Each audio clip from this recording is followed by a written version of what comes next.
This is going to be an amazing show for you because we have here my wife, Deanna. Hello, everyone. Who is an ISTJ. And the subject of our conversation is why the INTJ is the worst spouse. Worst spouse. So that's me.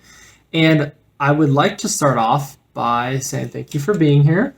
Happy to be here. I traveled real far. Yes, it took a lot of effort to get her here. So the first question I think I want to know is, what about me as the INTJ makes you the most aggravated? Okay, so, and this is from an ISTJ's perspective, so you have to consider that. But one thing that really bothers me about INTJs is that they're not detail-oriented. Like, so underdeveloped when it comes to paying attention to detail. It's very aggravating. So, for example, you can't be bothered. Like, if I tell you, hey, the dishwasher needs to be loaded XYZ in the specific order because, and I'll give you a reason, because as an ISTJ, I would want that reason. I figure if the discussion's over, we're good. But it would probably take you like 3 to 4 times doing it before it would like stick. Because I think that the idea of focusing on the details while you are loading a dishwasher, just like, it doesn't appeal to you. Doesn't appeal to me. It's not like I don't want to do the good job. It's just that as you start to do something physical, I just drift back into my own head sometimes. And then I was like, oh, I don't remember anything she told me about the specifics of the task. So all I heard was do the dishes, and then everything else just I forgot.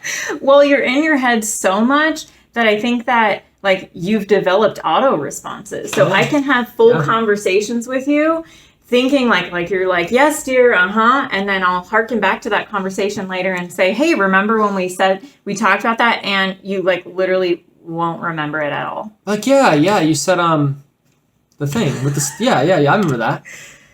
So there are the yes, dears, and the no, yeah, that's perfect.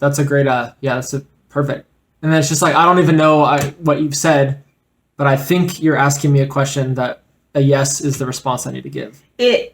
It originally was just like so puzzling to me before I really understood MBTI, because as an ISTJ, details matter so much. Like if you get the details right, then the big picture comes together. It's like they add up and then you get the big picture. But as an INTJ, for you, it's opposite. It's like you think big picture, and you're like, all those details, they'll be filled in. Yeah, the picture is what matters, the grand scheme, and then because that seems to be clear in my head, the details will naturally fill themselves in later. There will not be any stop signs that I'm missing or roadblocks that could get in the way. It's just like, as long as I can see it, all the other detail stuff fills itself in, and that's why, I can see myself being annoying to you at first, once you first get in a relationship with an INTJ. So what would you say took you the longest to understand about me? Okay, one thing that I would say was really hard for me to understand is I love being outdoors. Like I like to just soak up the sun and move my body, like go hiking or kayaking, anything that's outside and getting fresh air. And for you, you never really were interested in that at all. Like, if I were to ask you what your ideal day would be, what would you say? Oh, it would just be sitting and reading a book all day.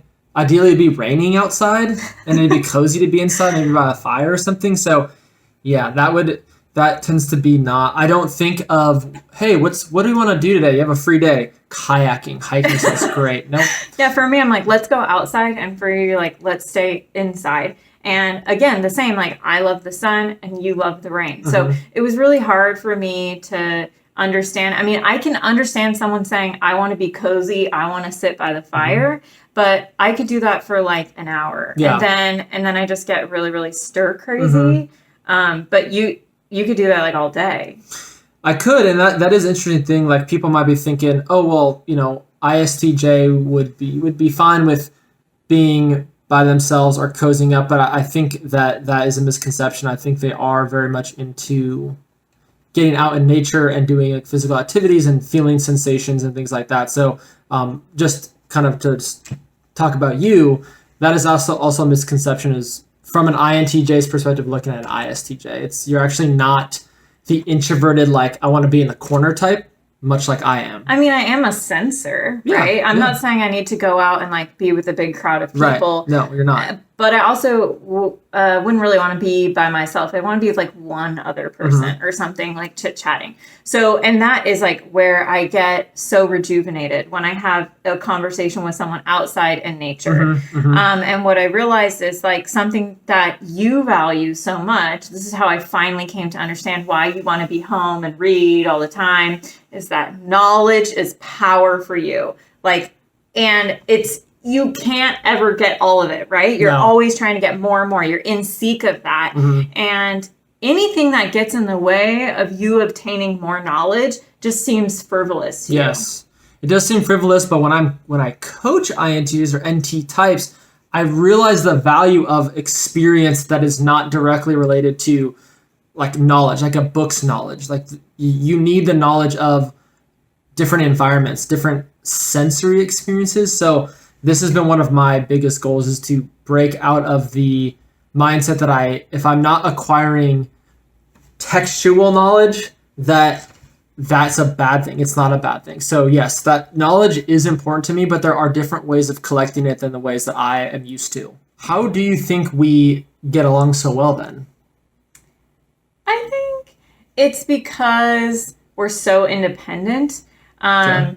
I always tell people being married to you is like taking care of a very old cat. Like I can leave all day. We share a car, and I can take the car and leave you at home all day and like not feel guilty, because I know that you're just going to like pick up a book, you'll entertain yourself, you'll do whatever you need to do. And like, you'll be here when I come home, and you won't be upset. Like, where were you, you know, and things like that. So that's one thing. Like, I think we get along so well because we're both independent. We can give each other space and then come back together. The other thing that I think is we really have like a good mutual respect for our strengths and weaknesses, you know? Like, for example, I feel like you're really good at having, and this comes with maybe your intuition, and we'll get around to it, but you're good at just having faith. Like, you just know this thing is going to work out. And if it doesn't work out in the way I think it might, it'll still work out, right? It'll still work out. Like, you just have faith like that. Whereas for me, that's like one of my biggest struggles. I'm always worrying about what's going to go wrong. And I'm always thinking about like, how can I mitigate it? How can I make sure it won't happen, etc. So. Yeah. And we don't have to go too deep into the model, but like, you're an SJ type if we're talking about temperament. And that's very much into like what has worked before, following a path for you that's worked, and not deviating towards things like that you've never seen it work before. That would be your inferior extrovert intuition.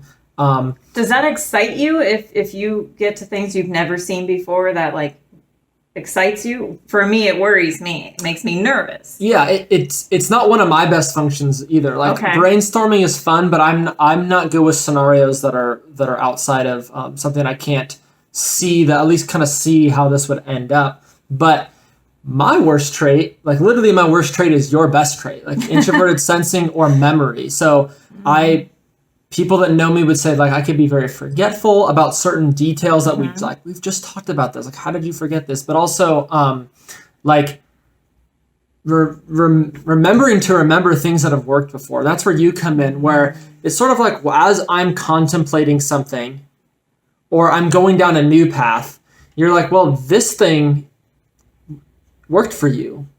Don't forget. Or like the dishwasher idea, it was like, this is the third or fourth time I've had to tell you. And it's like, yeah, that is my worst trait. Like, I need to focus on the memory of it. Whereas for you, it's such a strong thing. Memory is tied to emotion, which is tied to, did that work? Yes or no? Thus, the ISTJ makes very few mistakes if they make any.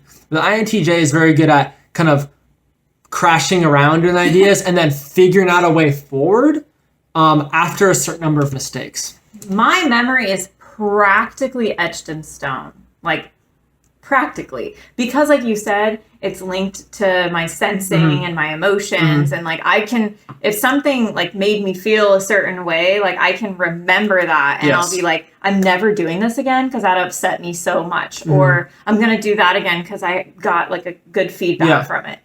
Yeah. So, like, for example, you're really good with, I know I'm getting sick right now. I've just been instantly. I know. Instant introverted sensation is very keenly aware of the sensations within the body, whereas INTJs could say push through a like I'm so hungry right now, but I know, but like I'm not gonna focus on my internal self because I'm pushing through to my goal, which is kind of like the laser focus the INTJ. So whereas you're really good at knowing where you're at internally, we neglect all internal feeling for goals we've set, whether they're realistic or fantasy land goals. So as an ISTJ, Deanna, what is some advice you can give to the audience for dating or being married to an INTJ? I think if you're going to date or be married to an INTJ, you have to be able to give them so much space. Like, give them space to do all their thinking and let them be independent. So if you're someone that like is sort of codependent, it probably won't work. Being married or dating an INTJ, give them their space.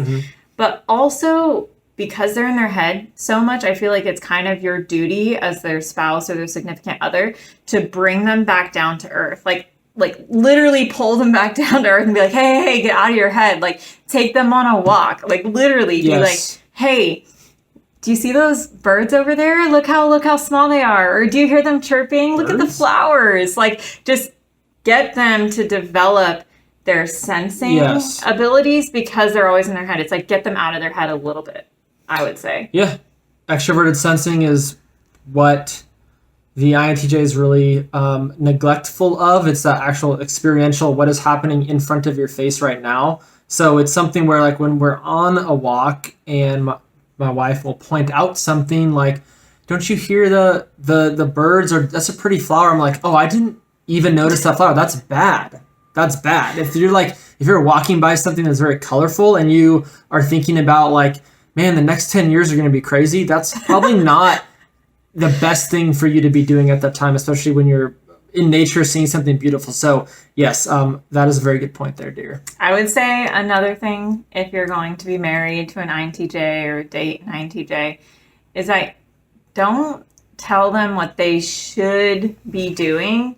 That really, really bothers them. It's hard as an ISTJ to avoid that, but just realize like they can see the future so much that it's almost insulting to tell them like, you should be doing this. It's like, no, I'm going to follow my intuition. Like, I know I've got this. Like, don't tell them what they should be doing. That's really interesting because, we both have extroverted thinking, action, effectiveness, whatever you want to call it, whatever model you use in our second slot. So the should functions should be like, well, that makes sense because like I want, what's the best thing? What's the most direct? What's the action I can take now to do that thing I'm thinking of? But it's totally used in a very different way. You're problem solving from if I'm telling you an idea, I say, I have this amazing idea. Your first thing is, oh, Joe's coming to me with something I need to solve. Yes. And it's not always that the case, which is I'm asking you just to talk with me about it, which sounds like a very extroverted trait. But you're looking at it, this is a puzzle here, and I'm going to give my input. So the should, if you're working with INTJ, should be more like you could be, is a much more tactful way to approach them. I think maybe what that has to do with is because if you're engaging your wife in a conversation, maybe you're deciding to take what was in your head and bringing it out a little bit, and you want to talk through it, but you're not necessarily like, here's my problem, where's the solution? Whereas I can't help myself as an ISTJ. I hear the problem, I instantly jump to details, right? Details of how to fix it, like right away. And you're like, hey, I just want to like talk my big ideas with you. It's cool. We'll fill that in later. So to find that delicate balance is kind of tough with us. Sometimes we're still learning of how to really, balance that. I would say the last thing, advice, if you're going to choose to marry an INTJ, you have to realize that a lot of times your job is just going to be to like be their anchor, their support system. INTJs, because they like to think about all these big ideas, they might be implementing a lot of like outside the box things. Like ISTJs are like, that I've never seen that before. That makes me uncomfortable, So just realize that INTJs are cool with it. They don't care that like it's something they've never done before, or they've never seen anyone do before. That actually sort of excites them. And so if you're going to be married to an INTJ or date an INTJ, be comfortable with just like riding that wave, because they're going to keep at it. Yeah, I think that INTJs really look for what I've heard it called like a mind mate. Like we're going to have things that are going to be off the wall, or, we get called a conspiracy theorist, stuff like that. One thing that someone dating an INTJ can be is good at sort of humoring them. Like you don't necessarily have to believe like I trust 100% that this is right, but you can't. You have to be like, okay, well, I guess I could see that. Yeah, like tell me a little bit more. And it's like, okay, you don't have to always be like pushing back against them, because that's going to be like, why is everything a challenge? Can't I just tell you my crazy idea? Well, and also don't just like put their ideas out like a fire, right? Well, that won't work. That won't work. That's not what they want. Yeah. Right. And it's like, I think that's where the arrogance comes in about the INTJ, where it's like, you just can't understand me. And then we go like, no one can understand me. And then I can only understand myself. And then you get in this ivory tower of hyper intellectualism, but like none of it is based in reality. So you have to take that reality that the ISTJ provides, or another SJ type, and think about it outside of your ego. Yeah, and just find a spouse that'll anchor you. Yes, right? Absolutely. This was really fun. I'm glad the audience got to really see, like, they see me all the time as the INTJ out here, but it's really like, what does the spouse of an INTJ, what kind of advice does an ISTJ have for the audience? So I hope you guys enjoyed this episode. Deanna, I had fun. It was good. Thanks for having me. It went by really fast. So this is good. I hope we continue doing this series. I think there's a lot of advice that an ISTJ can give for the audience about living, dating, working with an INTJ. Bye, guys. Bye.